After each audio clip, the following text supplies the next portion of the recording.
औज़ुबिल्लाहि मिनश्शैतानिर्रजीम बिस्मिल्लाहिर्रहमानिर्रहीम अस्सलामु अलैकुम वरहमतुल्लाहि वबरकातुहू।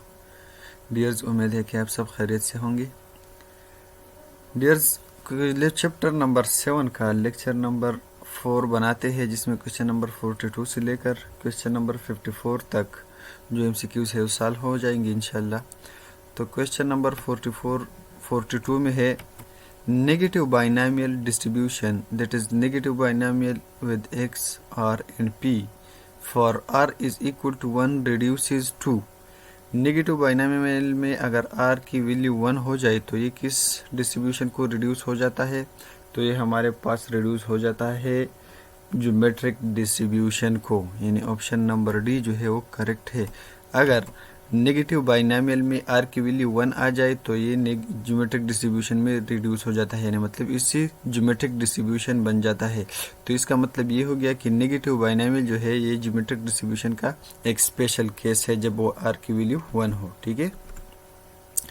Question number 43, the distribution for which the mode does not exist is. वो कौन सा डिस्ट्रीब्यूशन है जिसके लिए मोड एग्जिस्ट नहीं करता? तो हमारे पास है continuous rectangular distribution. Continuous rectangular distribution तकरीबन इस शक्ल को देके इसी तरह होता है, तो इसमें मोड हमारे पास नहीं है। तो इस तरह कंटिन्यूस रेक्टेंगुलर डिस्ट्रीब्यूशन में भी मोड नहीं है। ठीक है, रेक्टेंगुलर के नाम से भी आप जान सकते हैं इसको। Question number 44, for a normal curve the quartile deviation, mean deviation and standard deviation are in the ratio। अगर नॉर्मल कर्व हो तो क्वार्टाइल डिवीजन, मीन डिवीजन और स्टैंडर्ड डिवीजन किस रेशियो में होना चाहिए? तो हमारे पास इसकी सोल्यूशन ये है कि 3 quartile division is equal to 2 standard division. ये तो हम जानते हैं कि इसके बराबर है, तो quartile division is equal to 2/3 standard division. ठीक है। इसी तरह 5 mean division is equal to 4 standard division है, तो mean division is equal to 4/5 standard division. ये हो गया। तो हमारे पास क्वार्टाइल डिवीजन के स्टैंडर्ड डिवीजन के साथ जो रेशो है वो 2/3 है, मीन डिवीजन की स्टैंडर्ड डिवीजन के साथ जो रेशो है वो 4/5 है, और स्टैंडर्ड डिवीजन की रेशो जो है वो 1 है। ठीक है। अगर स्टैंडर्ड डिवीजन 1 हो तो मीन डिवीजन के रेशो 4/5 होना चाहिए और क्वार्टाइल डिवीजन की 2/3 होना चाहिए। बाई टेकिंग एलसीएम, अगर हम इसका एलसीएम ले ले तो वो 15 आता है, तो 15 सबको मल्टीप्लाई करें तो इससे आता है 10:12:15। 10:12:15 हमारे पास ऑप्शन नंबर बी है, तो ये करेक्ट हो गया। ठीक है। Question number 45, the mode of the distribution that is 1/2 whole power x for x is equal to 1 2 3 and so on is। अच्छा, कहते हैं कि ज्योमेट्रिक डिस्ट्रीब्यूशन के लिए अगर हमारे पास ये PDF हो तो हमारे पास इसका मोड क्या होना चाहिए? तो मोड ज्योमेट्रिक डिस्ट्रीब्यूशन का हमेशा 1 होना चाहिए। ज्योमेट्रिक डिस्ट्रीब्यूशन का मोड जो है वो हमेशा 1 ही होता है। PDF जो भी हो लेकिन इसका मोड 1 ही होगा। ठीक है। तो ये ऑप्शन जो है वो करेक्ट है। Question number 46, the moment generating function of Bernoulli distribution is. Bernoulli distribution का MGF यानी मोमेंट जनरेटिंग फंक्शन जो है वो हमारे पास है Q plus P exponential power T, यानी ऑप्शन नंबर सी करेक्ट है। Q plus P exponential power T, ये MGF है बर्नौली डिस्ट्रीब्यूशन का। ठीक है। Question number 47, if x is normal with mu and sigma square, the points of inflection of normal distribution curve are mu plus minus sigma। ये B option जो है ये correct है। पॉइंट ऑफ इन्फ्लेक्शन अगर mean mu है और variance sigma square है तो हमारे पास पॉइंट ऑफ इन्फ्लेक्शन जो है वो म्यू प्लस माइनस सिग्मा होना चाहिए। ठीक है। Question number 48, if x is normal with mu and sigma square, the maximum probability at the point of inflection of normal distribution is। अगर नॉर्मल डिस्ट्रीब्यूशन है x mu और sigma square के साथ, यानी म्यू मीन है और sigma square जो है वो वेरिएंस है, तो हमारे पास पॉइंट ऑफ इन्फ्लेक्शन क्या है? ये हमारे पास है 1/sigma into √2 alpha exponential power -1/2, यानी ऑप्शन नंबर सी जो है वो करेक्ट ऑप्शन है। ठीक है, ये वाला।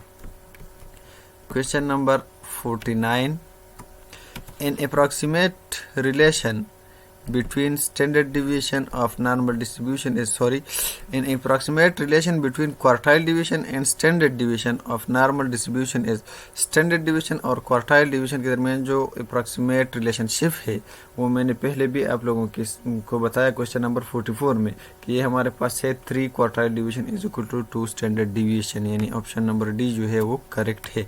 जो मैंने बताया कि स्टैंडर्ड डिवीजन का क्वार्टाइल डिवीजन के साथ जो रेशो है वो है 2/3। ठीक है।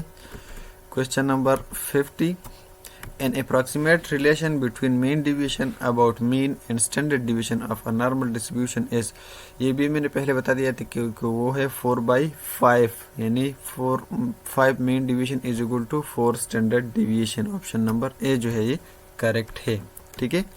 Question number 51, Pearson's constant for a normal distribution with mean mu and variance sigma squares are, ये हमारे पास है ऑप्शन नंबर बी, ये वाला करेक्ट ऑप्शन है। क्यों? क्योंकि नॉर्मल डिस्ट्रीब्यूशन के लिए हमारे पास बीटा 1 0 होना चाहिए और बीटा 2 जो है वो 3 होना चाहिए। ठीक है। लेकिन इन्होंने यहाँ गेमा 1 और गेमा 2 भी यूज़ की है। ठीक है। तो beta 1 is equal to 0, beta 2 is equal to 3 यहाँ भी है, ये भी बीटा 1 इज इक्वल टू 0 और बीटा 2 इज इक्वल टू 3 है, लेकिन यहाँ गेमा 2 की वैल्यू 3 है और गेमा 2 की वैल्यू भी 0 होना चाहिए। क्यों? क्योंकि हमारे पास beta 1 is equal to gamma 1 is equal to beta 1 under the root है। ठीक है। तो गेमा 1 की वैल्यू भी 0 आ जाएगी, क्योंकि बीटा 1 की वैल्यू 0 है तो 0 के अंडर रूट 0 आ जाएगी और गेमा 2 जो है वो बराबर है हमारे पास 3 माइनस बीटा 2। ठीक है। तो अगर बीटा 2 की वैल्यू 3 है, ठीक है, तो 3 माइनस 3 इज इक्वल टू 0, तो गेमा 2 की वैल्यू भी 0 आ जाएगी। तो ये ऑप्शन बी जो है ये करेक्ट ऑप्शन हो गया। ठीक है। Question number 52, the area under the standard normal curve beyond the lines z is equal to plus minus 1.96 is, z की वैल्यू अगर प्लस माइनस 1.96 हो तो हमारे पास 5% एरिया जो है वो कवर होता है। ठीक है। z की वैल्यू प्लस माइनस 1.96 के लिए हमारे पास 5% एरिया कवर हो जाता है। ठीक है। Question number 53, X is a binomial variate with parameters n and p. If n is equal to 1, the distribution of x reduces to.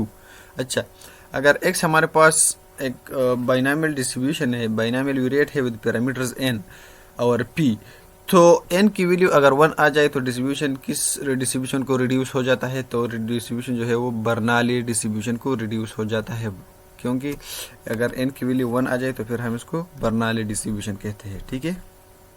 Question number 54, that is the last question of this lecture. If a random variable x has the following probability distribution, अगर x variable की following जो हमें दी गई है ये distribution हो, ये वाला x is equal to -1, -2, 1 and 2, तो और प्रोबेबिलिटी ऑफ x जो है 1/3, 1/6, 1/6, 1/3 है, then the expected value of x is, तो एक्सपेक्टेड वैल्यू ऑफ x क्या होना चाहिए? तो वो हमारे पास ऑप्शन नंबर बी जो है 1/6 ये होना चाहिए। लेकिन कैसे? तो आते हैं इसके सोल्यूशन की तरफ। क्वेश्चन नंबर 54, हम ये जानते हैं कि एक्सपेक्टेड वैल्यू ऑफ x जो है हमारे पास summation x f of x इसकी बराबर है। ठीक है।